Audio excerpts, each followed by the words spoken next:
ఓం నమో శ్రీ లక్ష్మీ వెంకటేశ్వరాయ శ్రీ మహాగణాధిపతి నమ. కరారవిందేన పదారవిందం ముఖారవిందే వినివేశయంతం వటస్య పుత్రస్య పుటేశయానం బలం ముకుందం మనసా స్మరామి. ప్రేక్షకుల నమస్కారాలు తెలియజేస్తూ మనం ముఖ్యంగా ఏ ఏ రాశుల వారు ఏ ఏ రంగులు ధరించాలి, ఏ ఏ నెంబర్స్ వాళ్ళకి బాగా యోగదాయకంగా ఉంటాయి. ఏంటంటే రత్నాలు ధరించేవారు పూర్వకాలంలో. రత్నాలు వస్త్రాలు కూడా ఆయా రోజుల్లో ఆయా వస్త్రాలు ధరించినట్లయితే చాలా యోగదాయకంగా ఉంటుందని, అదేవిధంగా ఆ రాశుల వారికి ఆ యొక్క రంగులు ఎక్కువగా ముఖ్యమైన వ్యవహారాల్లో మనం బయటికి వెళ్ళేటప్పుడు తప్పనిసరిగా ఆ రంగులు ధరించడం ద్వారా పాజిటివ్ వైబ్రేషన్స్ డెవలప్ అవుతాయి. రెండోది, అనుకూలమైనటువంటి ఫలితాలు రావడానికి ఎక్కువ ఆలోచనలు ఉన్నాయి. అంటే కలర్స్ ఎప్పుడు కూడా మన శరీరం మీద ప్రభావం చూపిస్తాయి. తద్వారా మనం చేసే పనులు తప్పనిసరిగా విజయవంతం అవుతాయి. అదే అనుకోనటువంటి కలర్స్ మనం ధరిస్తే, వ్యతిరేకమైన కలర్స్ ధరిస్తే మన ఆలోచనలు వ్యతిరేకమైన భావాలతో ఉండడం ద్వారా మనం విజయాన్ని పొందలేకపోతాం. అందుచేత మన రాశికి ఏ కలర్ సూట్ అవుతుంది, ఏ కలర్ మనం వేసుకెళ్ళినట్లయితే మనం విజయాన్ని పొందుతాం, మనం తరచు ఏ దేవాలయానికి వెళితే మంచిది, ఏ నెంబర్స్ ఎక్కువగా వాడితే మంచిది, మన రాశికి ఏది సూటబుల్లో అది మనం చేసినట్లయితే విజయం తప్పనిసరిగా మనం చేతికి అందిపుచ్చుకుంటామని తెలియజేస్తూ మన రాశి గురించి తెలుసుకుందాం. సింహరాశి. మరి ఈ సింహరాశి వారికి అధిపతి ఎవరయ్యా అంటే సన్, సూర్య భగవానుడు. వీరికి నెంబర్ 1 ఎక్కువగా వాడాలి. తర్వాత 3, 4, 7, 9 ఈ టోటల్ వచ్చేటట్లుగా ఈ నంబర్స్ కానీ ఈ నంబర్స్ సంఖ్యలకరగా వాడినట్లయితే సర్వత్రా విజయం తప్పనిసరిగా సాధిస్తారు. ఇంకా రెండవది రంగులు. వీరు ధరించవలసిన రంగుల్లో ఎక్కువగా రూబీ, ఎరుపు రంగు వాడాలి. ఎరుపు రంగు తర్వాత చంద్రుడు అన్నమాట, మూన్, వైట్ కలర్ వాడాలి. తర్వాత జూపిటర్, గురుడి యొక్క బలం వేరుకుంది. అంచేత గురుడి యొక్క బలం అంటే గోల్డ్ కలర్, బంగారపు రంగులు వాడాలి. అంటే తెలుపు, ఎరుపు, గోల్డ్ కలర్ ధరించడం ద్వారా సర్వత్రా వీరు విజయాన్ని సాధించడం కలుగుతారు. వీళ్ళు పాజిటివ్ వైబ్రేషన్స్ పెరుగుతాయి. పాజిటివ్ వైబ్రేషన్స్ ద్వారా విజయం తప్పనిసరిగా సాధించగలుగుతారు. ఏ విధమైనటువంటి సందేహము లేదు. ఒక ముఖ్యమైన పని మీద పెడతాం, వివాహాది విషయాలు, ఉద్యోగంలో ఇంటర్వ్యూస్, పెద్దవాళ్ళని కలుసుకోవడం, పెద్దవాళ్ళతో ముఖ్యమైన విషయం మనం చర్చించడం, ఇంటి నుంచి బయటికి ఇంపార్టెంట్ విషయాలు వెళ్ళినప్పుడు మాత్రం తప్పనిసరిగా ఇవి ధరించాలి. మిగిలినవి ధరించకూడదని కాదు, కానీ ఇంపార్టెంట్ విషయాలకు మాత్రం ఇవి చూసుకోవాలి. అలాగే ముఖ్యమైన విషయాల్లో కూడా మనం చెప్పిన సంఖ్యలు టోటల్ వచ్చేటట్లుగా చూడాలి. మరి వీరు ఆరాధించవలసిన దైవం ఎవరయ్యా అంటే మరి సూర్య భగవానుడు. సూర్య భగవానుడిని ఆరాధించాలంటే ఆదివారం నియమం పెట్టుకోవాలి. ఆదివారం ఒక పూట భోజనం, ఒక పూట టిఫిను. మధు మాంసాదుల ఆదివారం ఎట్టి పరిస్థితుల్లోనూ సేవించరాదు. ఇంకా మూడో విషయం ఏంటి అంటే ఆదిత్య హృదయం రోజు చదువుకోవాలి.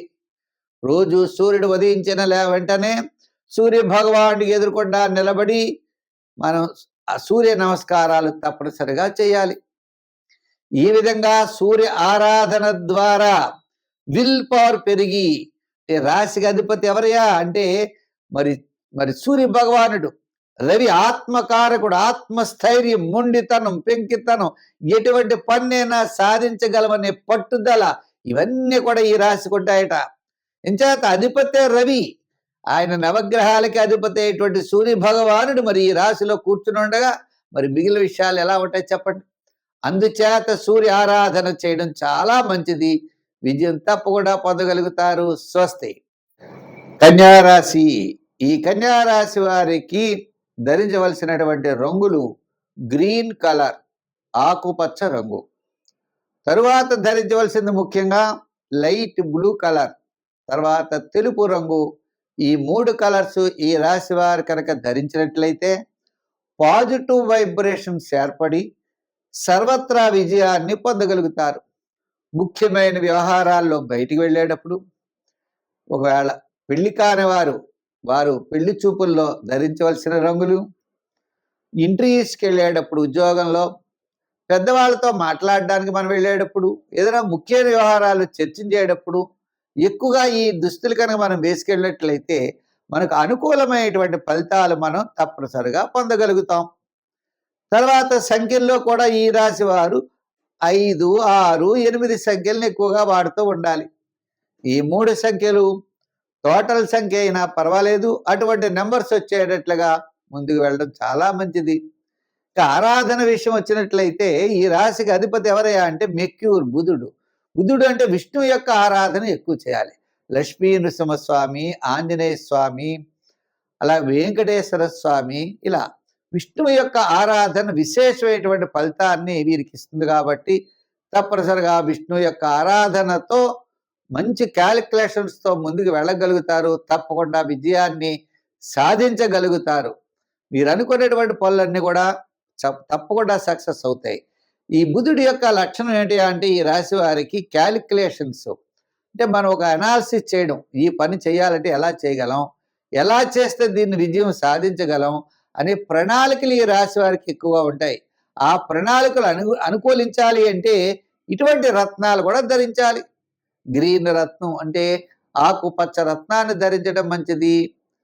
అదేవిధంగా తెలుపు రత్నం అంటే డైమండ్ ధరించవచ్చు. లైట్ బ్లూ కలర్ కలిగినటువంటి నీలం ధరించవచ్చు. ఏదైనా ఎక్కువగా మరి ఆకుపచ్చ, లైట్ బ్లూ, వైట్ కలర్ ధరించండి. తప్పకుండా విజయం మీ సొంతం అవుతుంది. స్వస్తి. తులారాశి. మరి ఈ తులారాశి వారికి ధరించవలసినటువంటి రత్నాలు డైమండ్ ఎక్కువగా ధరిస్తూ ఉంటారండి. రాశి అధిపతి ఎవరయ్యా అంటే శుక్రుడు. డైమండ్, నీలం, గ్రీన్ ఎక్కువగా ధరిస్తూ ఉంటారు. సరే, వస్త్రాల్లో ఈ రాశి వారు మొట్టమొదటి ప్రాధాన్యత కలిగిన వస్త్రం తెలుపు రంగును ధరించాలి. 2 గ్రీన్ కలర్ ధరించాలి. లైట్ బ్లూ కలర్ ధరించాలి. ఈ 3 వీరి విజయానికి సోపానం లాంటివి. ఈ 3 వస్త్రాలు ధరించడం ద్వారా, రత్నాలు కూడా ఇవే అనుకోండి, అంటే డైమండ్, గ్రీన్, లైట్ బ్లూ, ఈ 3 రత్నాలు ఎక్కువగా పనిచేస్తాయి. ఈ వస్త్రాలు ధరించడం ద్వారా ఒకవేళ ఏదైనా ముఖ్యమైన కార్యక్రమం ఎవరితో మాట్లాడడానికి వెళ్ళాలి, చర్చలకు వెళ్ళాలి, వారితో ఏదో ముఖ్యమైన విషయం సంప్రదించాలి, మనం విజయం సాధించాలి అనుకున్నట్లయితే తప్పనిసరిగా ఈ యొక్క రంగులు ధరించాలి. వివాహాది విషయాల్లో, అలాగే ఉద్యోగాది విషయాల్లో, ముఖ్యమైన కార్యక్రమాల్లో బయటకు వెళ్ళినప్పుడు తప్పనిసరిగా ఇవి ధరించాలి. మిగిలినవి ధరించకూడదని కాదండి, అవి తక్కువ ధరించాలి, మామూలు టైముల్లో ధరించాలి. ముఖ్యమైన పనులకు మాత్రం మనం చెప్పినవే ధరించాలి. అంతేకాకుండా సంఖ్యలు, టోటల్ సంఖ్యలు కూడా ఎక్కువగా మీరు 5, 6, 8 సంఖ్యలు వచ్చేటట్లుగా ఎక్కువగా చూసుకుంటూ ఉండాలి. ఎక్కువగా 5, 6, 8 సంఖ్యలు రావాలి. అంటే ఫస్ట్ సంఖ్య 6 రావాలి, తర్వాత 5, తర్వాత 8. ఈ 3 సంఖ్యలు ఎక్కువగా వచ్చేటప్పుడు కూడా మీకు విజయం మీ సొంతం అవుతుంది. అంటే టోటల్ సంఖ్య, వెహికల్స్ టోటల్ సంఖ్య, అలాగనే మనం ధరించవలసినటువంటివి, ఇటువంటి నంబర్స్ అన్ని కూడా తప్పనిసరిగా మనం వాడాలి. ఇంకా 3వది ఏంటి అంటే దైవం ఆరాధన. శుక్రుడు అనమాట. శుక్రుడికి అధిపతి అమ్మవారు. అమ్మవారి యొక్క ఆరాధన చేయండి. శివాలయానికి వెళ్ళండి. ఆ పక్కన పార్వతీదేవి మాత ఉంటారు, వారిని పూజించండి. ఆ అమ్మవారిని కొలవండి. కలువు పువ్వులతో కొలవండి, మీ ఇష్టం. ఏ పుష్పాలైనా అమ్మవారికి ప్రీతిపాత్రమైనటువంటి మల్లి పుష్పాలతో పూజించండి. తప్పకుండా విజయం మీ సొంతం అవుతుంది. అంటే మీరు ఈ యొక్క వస్త్రాలను ధరించడం ద్వారా పాజిటివ్ వైబ్రేషన్స్ డెవలప్ చేసుకుని సర్వత్రా విజయాన్ని పొందగలుగుతారు. తెలుపు, గ్రీన్, లైట్ బ్లూ కలర్, 5, 6, 8 సంఖ్యలు అమ్మవారి యొక్క ఆరాధన విశేషమైన ఫలితాన్ని ఇస్తుంది. స్వస్తి.